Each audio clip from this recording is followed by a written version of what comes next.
ജനമെന്ന് എഴുതിയ ഒരു ക്യാമറ കണ്ടതുകൊണ്ട് ഞാൻ എന്നെ എവിടേക്കോ കൊണ്ടുപോകുന്നു എന്ന് പുറം ലോകം അറിയിക്കാൻ ഒരാളുണ്ടായി എന്നുള്ളൊരു ധൈര്യമാണ് എനിക്ക് പിന്നെ ഉണ്ടായത്. കാരണം അവരുടെ ദുരുദ്ദേശങ്ങൾ നടക്കാതെ നോക്കിയിട്ട് ജനം ടി വിയാണ്. എന്റെ കൂടെയുള്ള ഒരാളെ പോലും കൂട്ടത്തിൽ വരാൻ സമ്മതിക്കാതെ അവരെയൊക്കെ ബലാത്കാരേന പിടിച്ചു മാറ്റിയാണ് ചെയ്തത്. അങ്ങനെയാണ് പിടിച്ചു കൊണ്ടുപോയത്. അത് എങ്ങോട്ടാണെന്ന് പറഞ്ഞില്ല. പമ്പ പോലീസ് സ്റ്റേഷനിൽ ഹാജരാക്കിയില്ല. തൊട്ടടുത്ത് അവിടെ പമ്പയുടെ താഴത്തേക്ക് ഇറങ്ങിയത് ആ പമ്പ പോലീസ് സ്റ്റേഷനിൽ ഹാജരാക്കിയില്ല.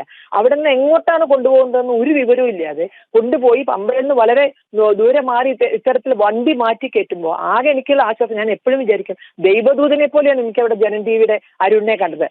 ആ ഒരു പിന്നെ അല്ലെങ്കിൽ ആ ഒരു ജനമെന്ന് എഴുതിയ ഒരു ക്യാമറ കണ്ടതുകൊണ്ട് ഞാൻ എന്നെ എവിടേക്കോ കൊണ്ടുപോകുന്നു എന്ന് പുറം ലോകം അറിയിക്കാൻ ഒരാളുണ്ടായി എന്നുള്ളൊരു ധൈര്യമാണ് എനിക്ക് പിന്നെ ഉണ്ടായത്. കാരണം അതല്ലായിരുന്നെങ്കിൽ ഒരു സംശയവും വേണ്ട, ഇത്രയും നെറികേടുകൾ 5 ജീവനുകൾ അവർക്ക് നഷ്ടപ്പെട്ടു.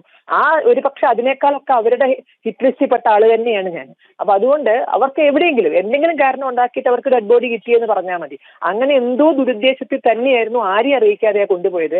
അതൊരു പക്ഷേ സാധിക്കാതിരുന്നത് ജനം ടി വിയുടെ ആ സമയം എങ്ങനെയാണ് അവർ അവിടെ എത്തിയത് എനിക്കറിയില്ല. മറ്റൊരു മാധ്യമം അവിടെ ഉണ്ടായിരുന്നില്ല. എങ്ങനെയാണ് അതൊരു പക്ഷേ ഒരേ വേവ് ലെങ്ത് ഉള്ളത് കൊണ്ടാണോ എന്താണോ സംഭവിച്ചതെന്ന് അറിയില്ല. എനിക്ക് ആ ഒരു ജനമെന്ന് എഴുതിയ ഒരു ഫോണും അല്ലെങ്കിൽ അരുണിനെയും കണ്ടപ്പോൾ ഉണ്ടായ ഒരു ആശ്വാസം, അത് അത്രയും വലിയൊരു ആശ്വാസം ജീവിതത്തിൽ ഒരിക്കലും ഉണ്ടായിട്ടില്ല.